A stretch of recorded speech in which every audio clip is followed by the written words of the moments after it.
Hey Tammy, I found that I need to record the solution. Hope I'm not taking your time. So what I found out that we don't have a mistake on hypothesis testing and confidence interval review problems number 5. And here's my reason, because the way that we calculate z alpha over 2 is like this.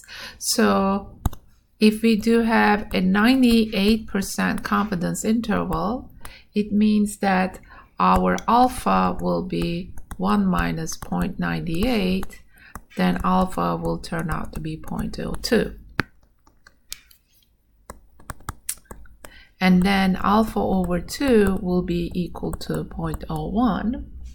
And if you remember, then what we do is 1 minus alpha over 2, as in slide number 13 from 7.1. All right, so what was it again? Okay, 1 minus alpha over 2. So then 1 minus alpha over 2, which is 0.01, is going to give us 99. And that is exactly why we have 0.99 there.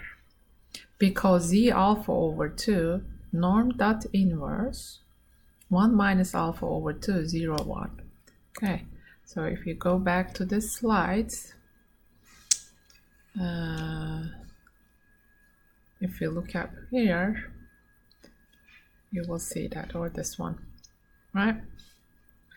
That will hopefully give you a reasonable answer. That's all I wanted to say. So I'm not changing the solution. I will be posting the solutions, but I'm not going to do that today because I'm still planning to do rest of the problems 6 and 7 in class on Wednesday.